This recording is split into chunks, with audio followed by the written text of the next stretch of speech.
Nick Kypreos, former NHL forward, co-host of Real Kipper and Born, and a guy who you talked to yesterday, Sam McKee. Kipper joins us. Kipper, how's it going, bud? Good morning, guys. How are you? Well, I mean, just basking in the afterglow of this massive haircut that Matthews took. I mean, I was hearing 13.5, 13.25. Oh, my God. What a nice guy, Kipper. Under the circumstances, you can make that argument for sure. I'm not. I just want to be clear. I'm not.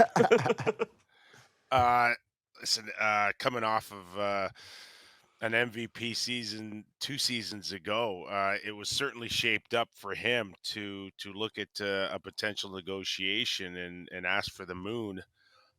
I don't think under the circumstances, when you look at the complete big picture, guys, and I'm still talking about the effects of a flat cap and how many teams are in trouble, what was really realistic even a year from now, and we're going to have this conversation with Willie Nylander. I think, at least in the fall, and we'll see where it shapes up. But, even these guys today, these superstars today, it's not like you can walk yourself to unrestricted free agency and have 12, 15 teams pushing a cap. There's a lot of teams still in cap hell. And if you look at, say the LA situation with Pierre-Luc Dubois and their commitment to him, that was a team that was essentially scratched off the LA Kings list, an Auston Matthews. So I don't know what was realistic for Auston to look a year from now and say, okay, if I'm not going to be in Toronto, where do I think I'm going? Yeah, you look around and there's not a ton of obvious places. Like you said, everyone was drawing the lines to L.A. or to New York, but not exactly easy to fit in the highest cap hit in the league. In terms of the negotiation, this is, say what you will about the deals he made the first day or the first couple days of free agency, but this is the first true big swing for Brad Treliving. How do you think he did in the negotiation? It was such a topic of conversation with Dubas, and I want to be clear, I don't think you can look at this contract and not think about Kyle Dubas. This negotiation was set up by the last one, but how do you think Treliving did for himself? Well, under the circumstances, and again, I don't know in terms of the parameters that Austin or his agent Judd left Brad with. And, while we've seen Gunnar, other superstars, commit to the 8 years, it was pretty clear that Austin wanted nothing to do with locking in the rest of his prime years as a Toronto Maple Leaf. So if that was the case, then where was Brad Treliving going to go? And as we talked about yesterday on our podcast, Austin only wanted a 3-year deal. The Leafs were stuck on 5, and they compromised at 4.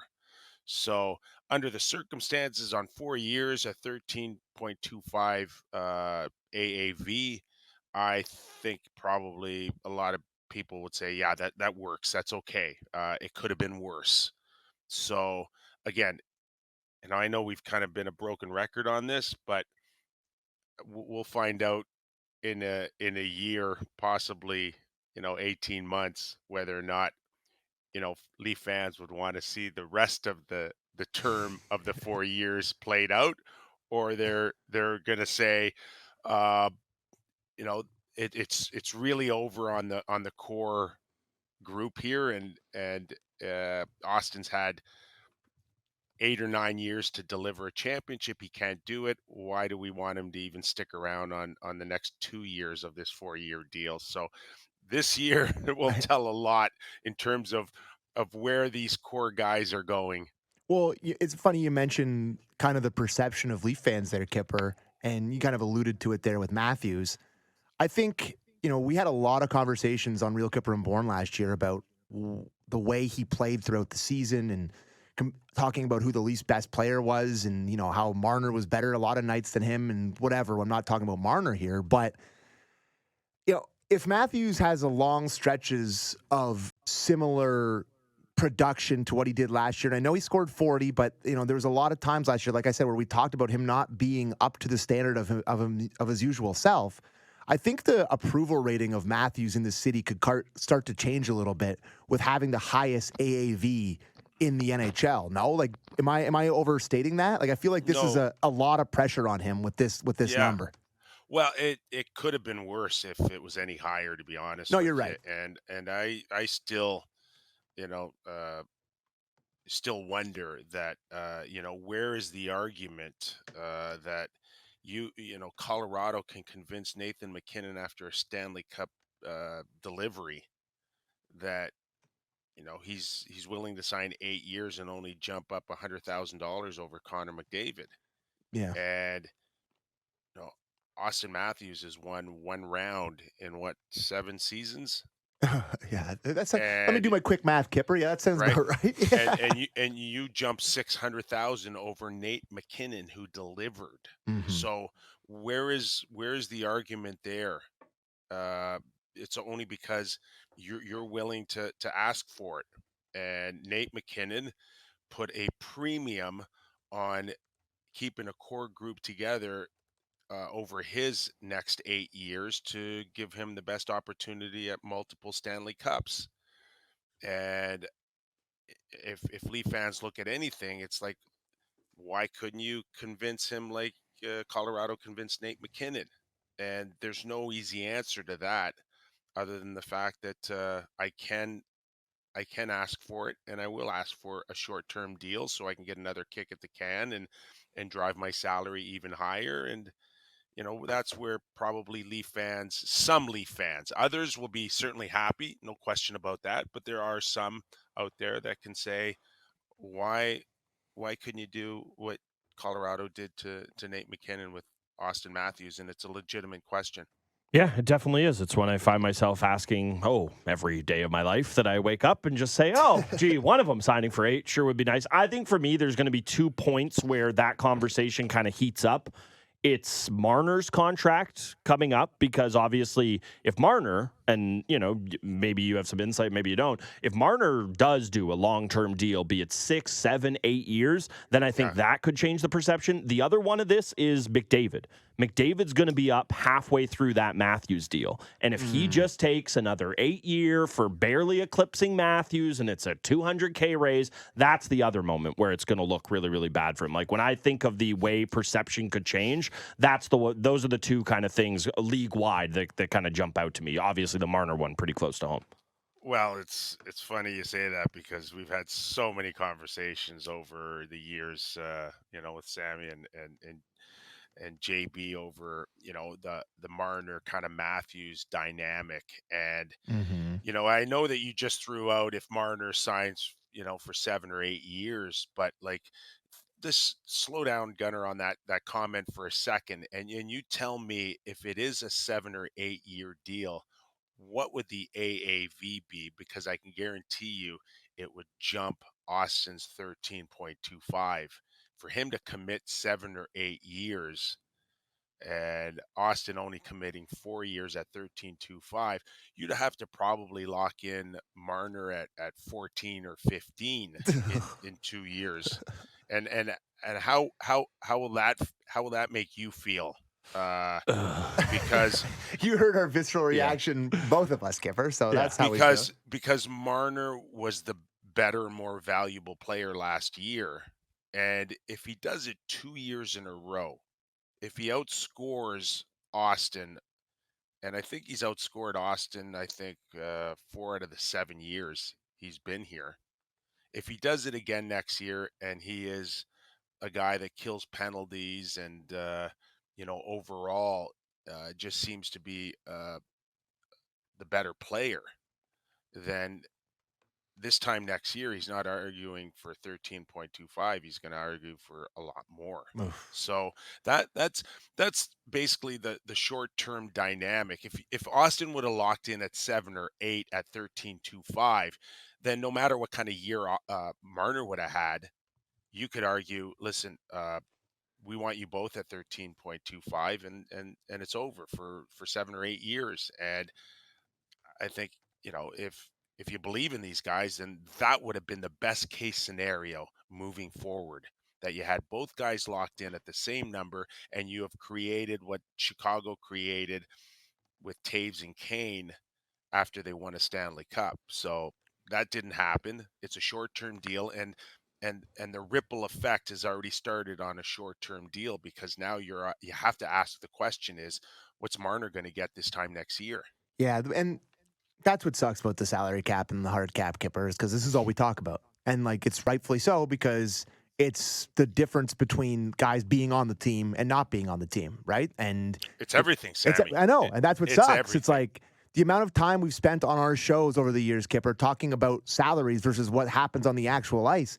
I feel like you may be able to make an argument that it's 60-40 in favor of contracts. Like the contract conversation 70-30, honestly. do you think that's good for the league? The amount of we actually talk about contracts? Like, I don't know if that's necessarily a good thing for the NHL, Kip. Yeah, I think there's a point to be made that it's that side of business that people don't understand still, and the cap's been around for since 2004. We're coming up on what 20 years. There's some people that God, still don't understand it, Sammy. Yeah, you're and don't get myself it, included. right? Yes. So they don't really truly identify with the ripple effect of an Auston Matthews 4-year deal and what will it have on the team. But there's no question that these type of high salaries for the superstars only leaves a smaller space for others to come in, and if they're willing to make 750,000, some of them at the end of their career, like a Jason Spezza, and Mark Giordano, uh, then there's always the possibility, but it doesn't bode well. You're right, Sammy. It doesn't bode well for the overall feel about the league because even though there's a cap in basketball, and there's one in football, uh, the hockey fan base is the one that's left most frustrated when they watch their stars have to leave to go get their money somewhere else, and Mm-hmm. that's just an ongoing thing. I wish the PA and the owners would get together and fix it, but it is what it is right now.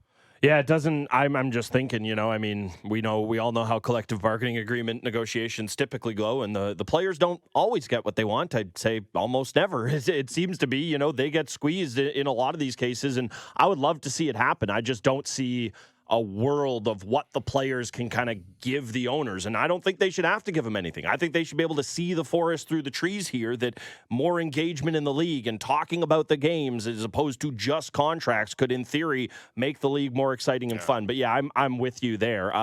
William Nylander, he made some noise yesterday. McKee and I'm sure you guys touched on this yesterday in the emergency pod.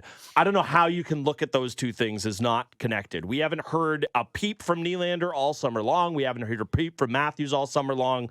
We get a tidbit of a Nylander clip, and 5 hours later, there is a Matthews contract extension pen to paper. What did you make of the timing of the contract announcement coming off of the back of the Nylander contract, or the Nylander comments yesterday? Yeah, I think it speaks to the fact that the Leafs tried really hard to wait it out and see if they could present both Austin and Willie together Hmm. as a package signing. Great news. Our superstars are back for multiple years. It wasn't happening. There has been a great gap, at least in a salary cap world in the NHL. A great gap is $2 to $3 million, and I think that's the space between what the Leafs are offering and what Willie, I think, wants. Like AAV, And Kip? Like the 2 to AAV, 3? yeah, the last I heard, it was a wide gap in salary cap Hmm. terms. So are the Leafs at 8.5, and is Willie at 10 plus? So can they bridge it? Can the Leafs come up to that mid nines? Sebastian Aho as a centerman, he settled at 8 years at 9.7, if I'm not 975. mistaken. Yep. 9.75, and the league in general values centermen a lot more than wingers. So would would Willie be looking at 9.25, 9.5? Can the Leafs get to 9.5? Do they even want to get to 9.5? And I'm not even sure 9.5 will do it. But that's the question. I think if Willie is locked in on an AAV starting with a 9, I think there's room to get a deal done. But there's just no way that the Leafs at this point right now are going to look at anything north of 10. Yeah, I would certainly hope not. And even at me, I'm a guy who's pretty okay with paying Nylander, but north of 10, no thanks. Kipper, loved getting you on. Love that we actually had some hockey to discuss instead of just bothering you to be like, do you have even one tidbit for us? It was nice to actually talk about something here. It's coming soon enough. Don't worry. Soon enough. It's just right around the corner. Yeah, camp right like a month away. Rookie tournament less than that. There he goes. Nick Kypreos. Thanks, buddy. Appreciate it. Okay, guys. There he goes. Always love getting Kipper on. And if you want more from Nick Kypreos and more from you can check out the emergency pod you guys did yesterday. Get that wherever you get your pods. Real Kipper and Born.